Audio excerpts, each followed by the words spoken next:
One of the most valuable assets in this world and in this dimension is time. Grounding yourself in the present moment.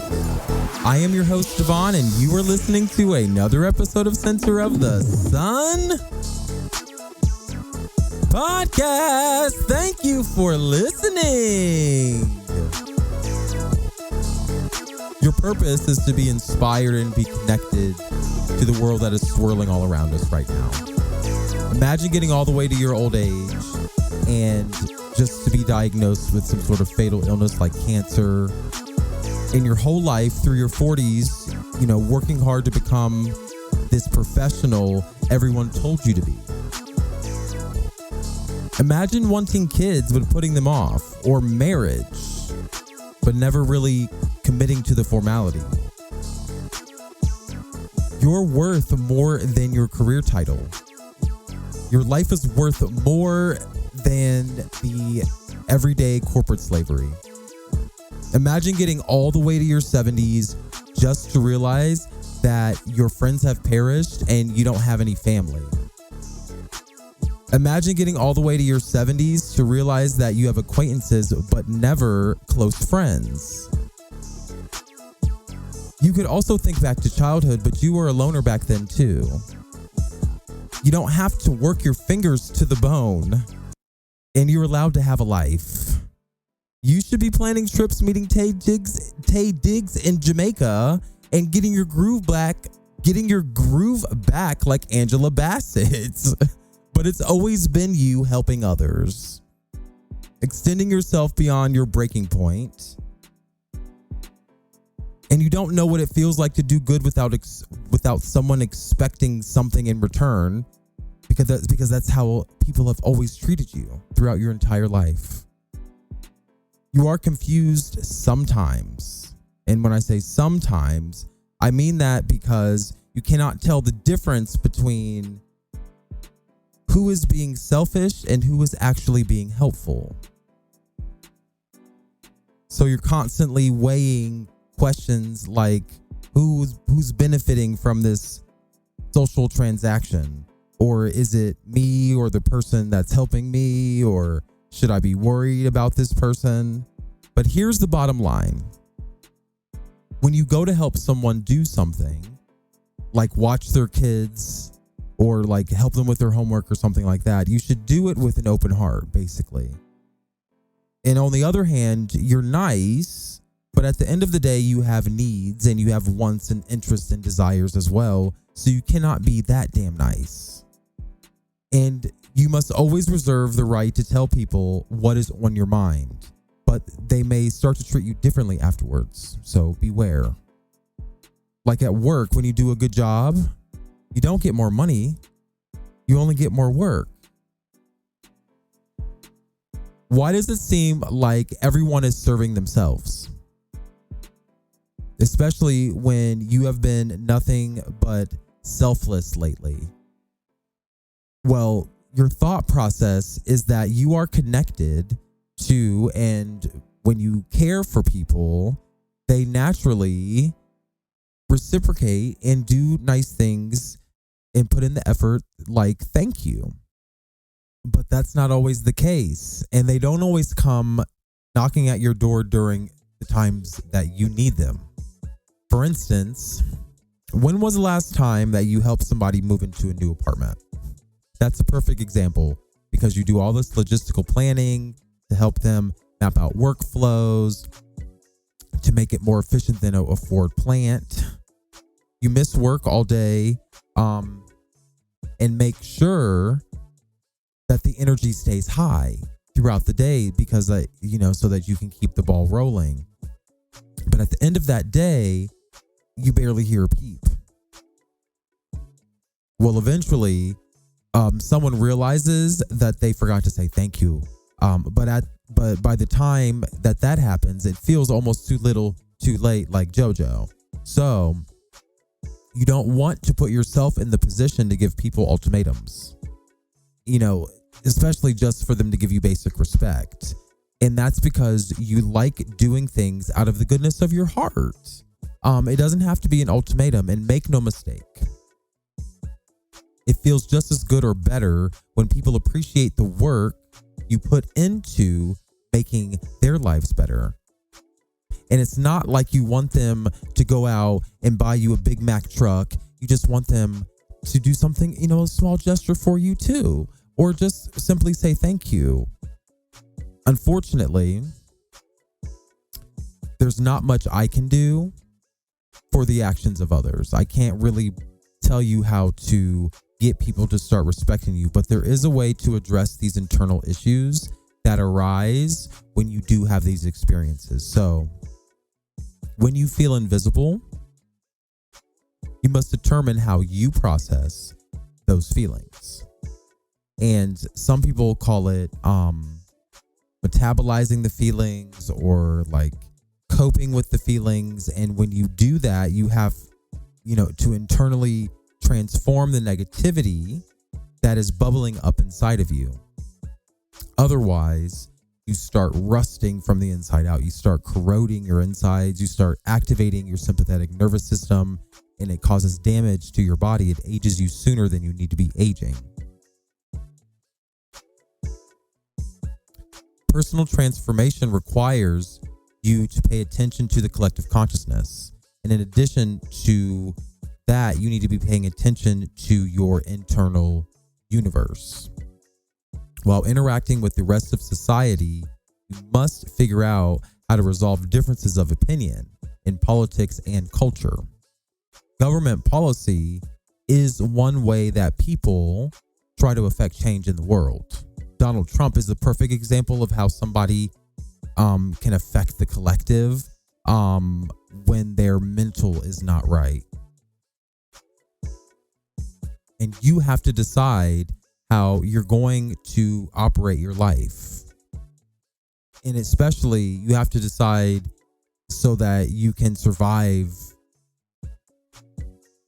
first within your heart.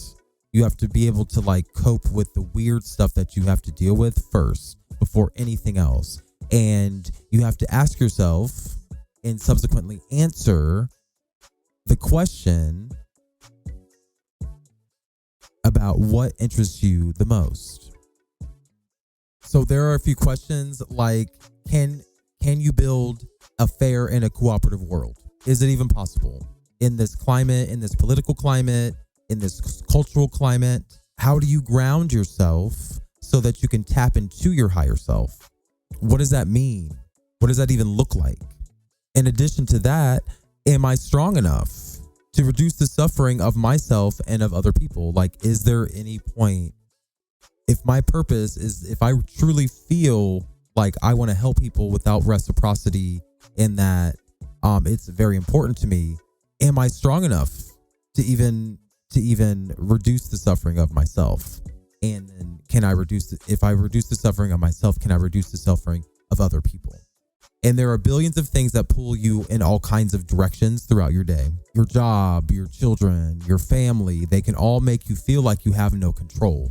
Well, just like any process, the first step is always acknowledging that you have a lack of control. So just like the first, the 12 steps of alcoholism or whatever it is, you have to acknowledge that you have no control and that you need help. Once you acknowledge that, then you acknowledge the things you do have control over. Figuring out what you can control in your life is not very easy. So, like I said earlier, you should tread very lightly. There is an author. Her name is Laura Vandernoot Lipsky. And yeah, that's her name. She's the author of a book called The Age of Overwhelm. And she says that it can take you your entire life to figure these things out. And that's why you should probably try to give yourself as much time as possible. So time is the most valuable asset in this dimension. This is why, she kind of explains why you should be giving yourself more time. Here are 19 actions. 19. She's a long-winded lady. From the age of overwhelm that you can take right now to give yourself more time while improving the world at the same time. So Are there things that you can do to improve yourself that also improve the world? Yes, there are. And Laura Vanderlipsky says there are about 19 things. And I didn't, I'm not going to exactly plagiarize what she said, but I just took kind of her general thoughts about how you prevent feeling overwhelmed. So, first thing that she explains in this book is that it is much easier to avoid distraction when you act with intention on a daily basis. So this seems very trivial or whatever it is, but we are so distracted by TV and by social media, by our friends and by our family. We are pulled in a billion different directions.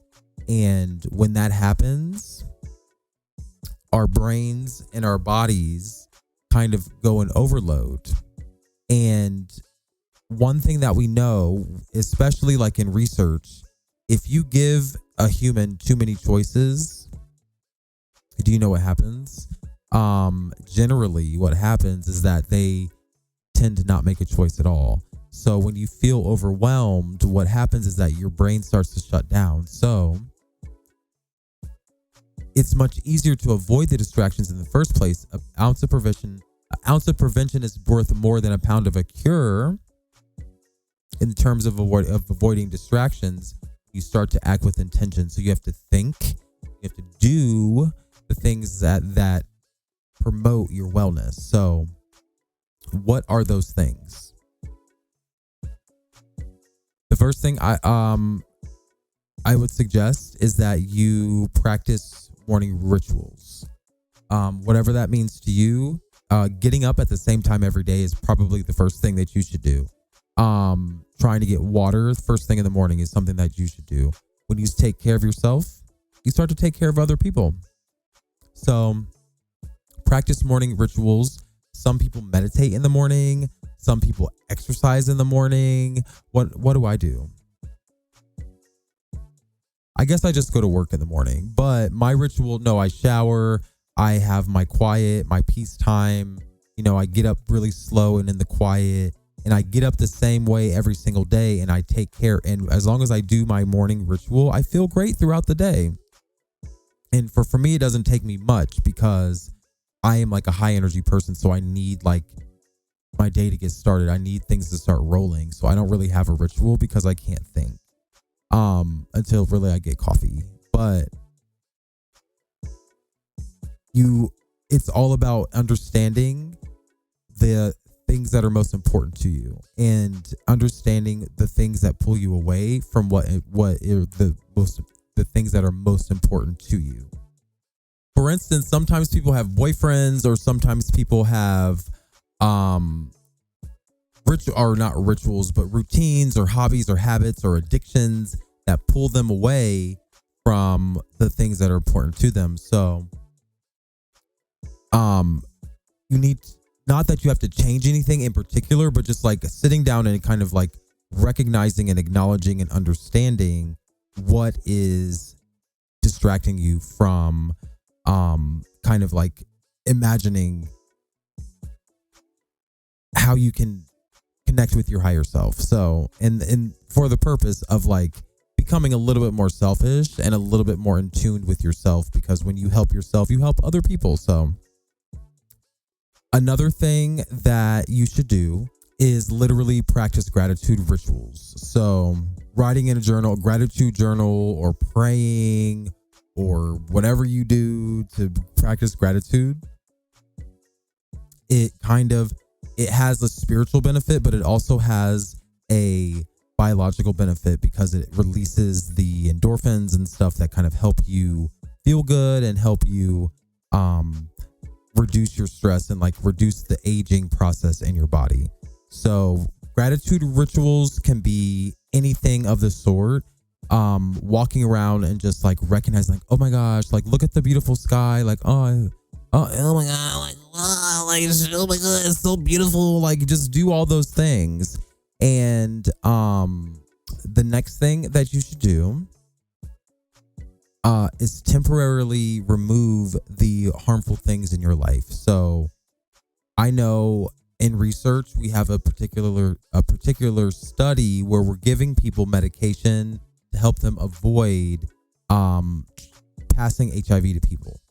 So we're giving them a long-acting injectable version of HIV medication so that they can just like continue on with their life, because it's in the public's interest to suppress people's viral load and suppress the virus in people's body more than it is for them to like adhere to it.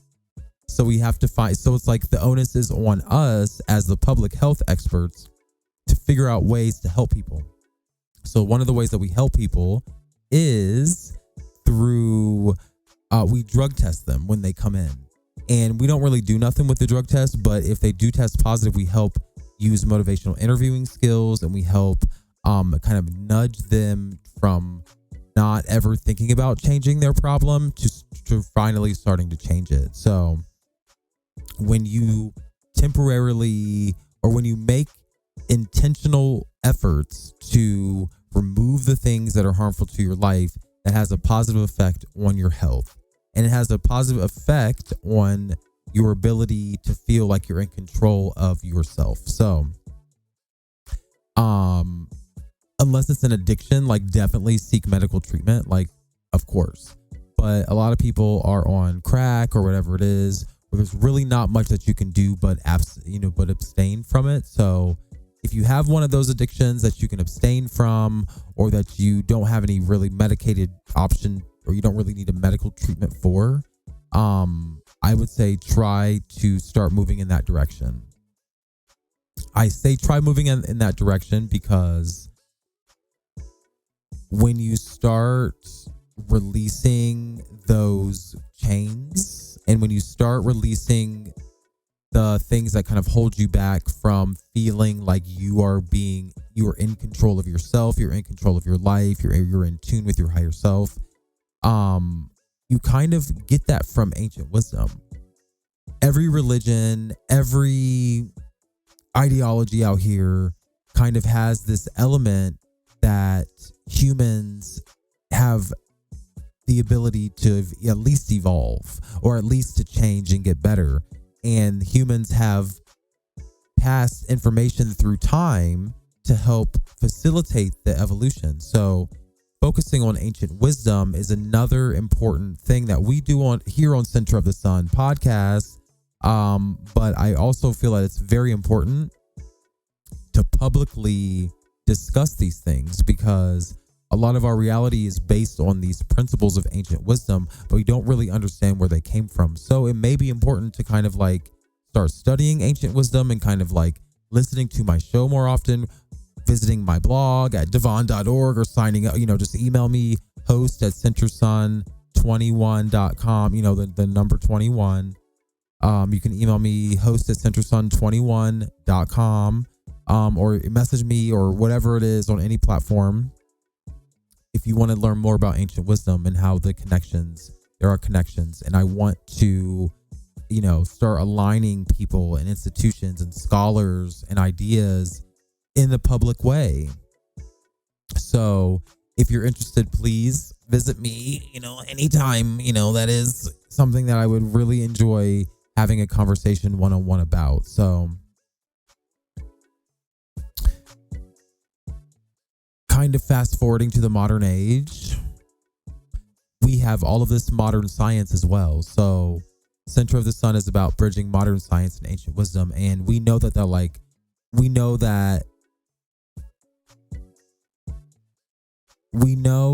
ancient people had a lot of wisdom, but they also had a lot of heart disease too, because we can see their fossils and shit like that. So making sure that you do cardio at least 30 minutes every day is very, very important. I say that to myself as well, because I don't really adhere to that.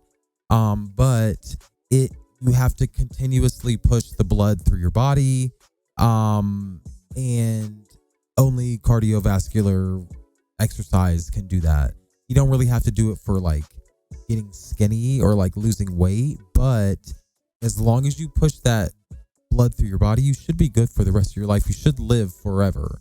Or as long as a human can possibly live. So in addition to getting exercise and getting, getting your life together by practicing or focusing on ancient wisdom, you should also be getting enough rest. And sometimes people cannot sleep, and I understand it. Like, I barely sleep. I'm sleepy right now, but sometimes people don't sleep. But I say, if you can't sleep, lay there for 8 hours. Too bad.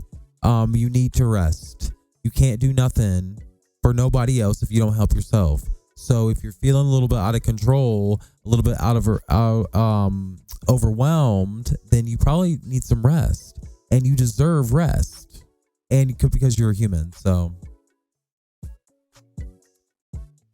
another part of being resting or restful is connecting with nature. So instead of going out and exercising, like lifting weights and stuff like that, consider going on a hike, or consider going into the water or something like that. Connecting with nature is necessary for your development and necessary for bringing your higher self down. And when I say that, it's because we are connected to this planet. We are connected to the minerals and the plants and the animals. And when we go out in nature, we remember that, and it kind of like brings everything. It kind of quiets all of the noise, and it kind of brings everything into alignment and brings everything into coherence, and really kind of helps push forward your consciousness. So nature, I think that I believe that humans have broken a lot of connections with nature, and I feel like nature is a little bit angry with us. Not angry, but like just kind of like, what's going on, girl? I'm here over here. I'm like getting it over here. So go out in nature. There's also, if you can't really go out in nature, like, do you have animals? There's a woman who takes care of like goats and stuff like that. She takes care of Billy Gotti. Look up Billy Gotti. Connecting with animals will get your life together as well. So in addition to all of that, you have to decide how you're going to operate in this reality. So it's up to you to continuously keep looking for truth. So don't take my word for anything. Don't settle for anything until you have independently verified your sources. But keep seeking truth. Keep following your religion, or keep figuring out, trying to figure out what the truth is, if that is what is your thing. Everyone's path is different, so I can't really like knock anybody's religion, even though like I really have strong feelings about them. But as long as you're seeking truth, I think it's fine. Everybody's in the same boat. Nobody knows what's going on. So as long as you're confident in your endeavors and in your methods, I think that's fine. But always like remain humble though. Like, don't be part of seeking truth is making sure that you are being fair and like not too boastful as well. Because I think that's where people, they become a lot one-sided, and they figure out like, oh, this is true. Like, it's the reptilians. Like, yeah, whatever is going on. But they start to build worlds and build alliances and stuff like that around their ideas. And the humility kind of goes away, and that kind of takes over. The ego takes over, and it just becomes stale and boring. So humility is always the way to go. Be humble, be thankful, be gracious, all of that kind of stuff. When you encounter the truth, never settle, keep seeking it. That is part of your humility. So when you start finding the truth, I want to encourage you to start thinking very deeply about what that is, if it was a being, or if that truth was represented by a being, or if you could interact with the truth like it was a being, and start trying to like persuade it to like come down to this dimension. I think that's very important, and not that it's anything like magical. I'm saying it like in a very magical way, but just like kind of think about ideas in ways that like you can tangibly become it. Like, like become the water or whatever it is. Like if you're a surfer or whatever it is, like you have to become the water. But you do that in order to connect with it, and then you start to connect with things on a deeper level. I call that divination. Some people, like for instance, like tarot cards. Some people use tarot cards to kind of tap into what is going on in the cosmic world or whatever it is. So anyway, that's neither here nor there. I don't really know what I'm talking about in terms of divination, because it kind of is scary. We've been socialized and kind of persuaded to not really talk about it, but connecting with ideas and like other larger beings and powers and angels and stuff like that. We are all a part of this cosmic thing that's going on. So you have the ability to kind of like, I don't know, bring that stuff down. I don't really know how to explain. I can't explain it. I really can't. But anyway, let's see.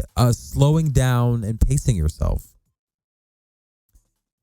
I get this at work all the time. I make a lot of errors. Our brains, we can't really do two things at one time. You have to slow down and try to do one thing very quickly, or one thing efficient. You have to slow down so you can master it, so that you can start doing it quickly, one thing very quickly. So it's all about efficiency, and sometimes we get flustered and get overwhelmed and start, taking on too many projects and start talking to too many people and and when we get too many, like I said earlier, when we have too many choices, what we tend to do is actually shut down.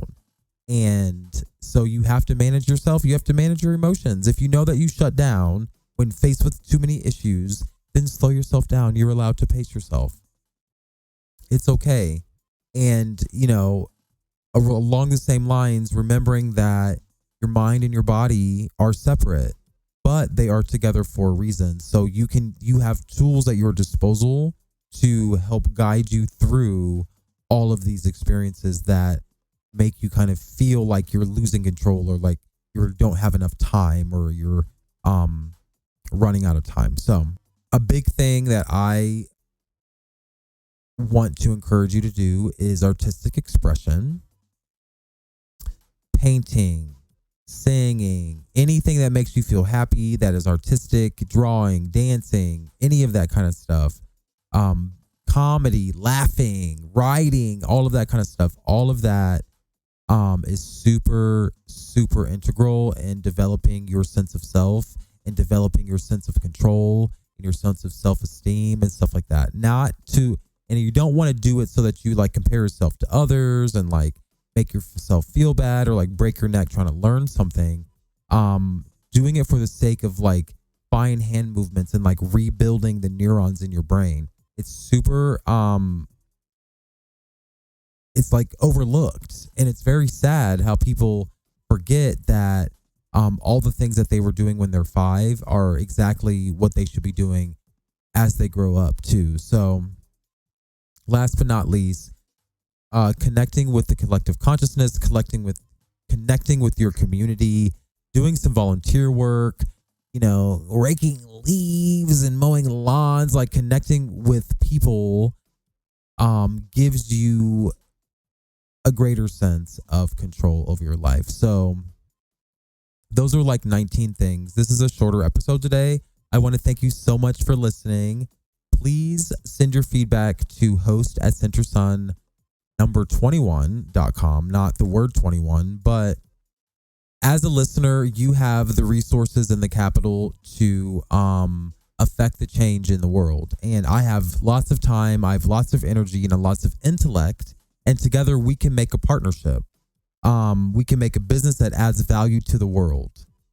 I can't run all of these projects by myself. I have Center of the Sun podcast. I have my blog, devon.org. I have my various other external projects that I cannot disclose right now. I'm very excited about them, but I run a successful business. I run I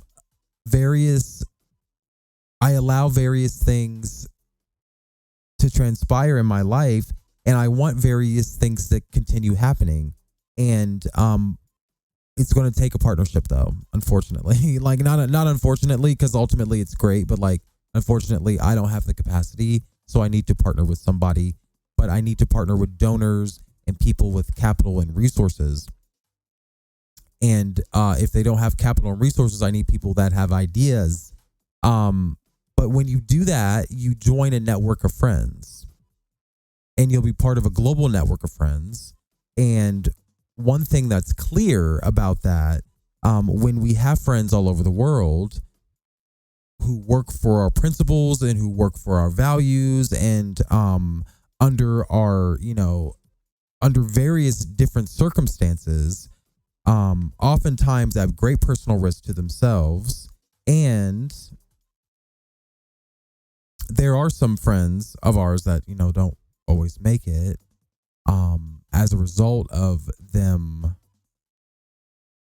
putting their lives on the line, or giving their control away, or being punished for their ideas and stuff like that by governments for standing up for what they believe, for truth and for justice.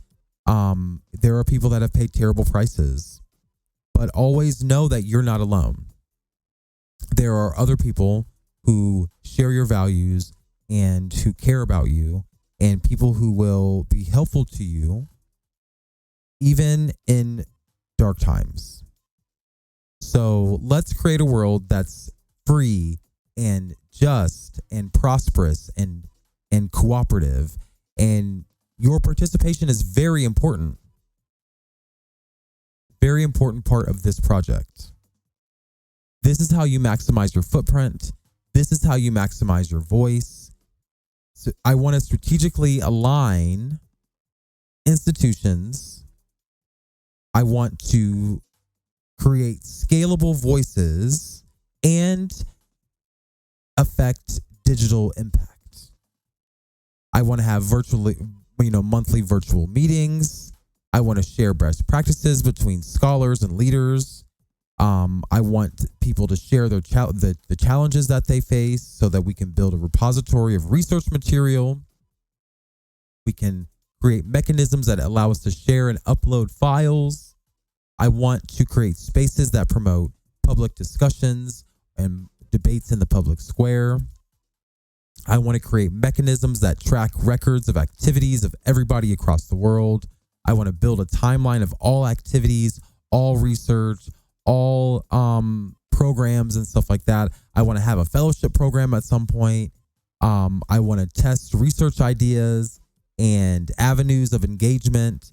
I want to do some scenario planning and some what if planning, kind of like what a lot of think tanks do right now. I feel like it's important to draw in the context of other countries who have had success in various areas that we're trying to address. I want to test and explore different methodologies from other institutions. I want to cross-pollinate ideas, like little baby bee, like little bees on the flowers, like pollinating. I want people to go around and share their ideas, and I want to elevate the work of think tanks. I want to elevate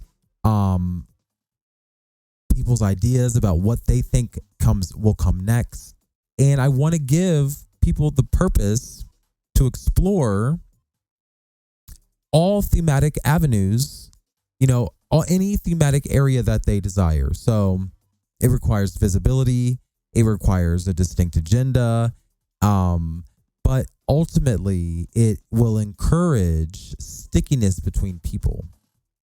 So how do you form this kind of community? Well, we do that by forming a partnership.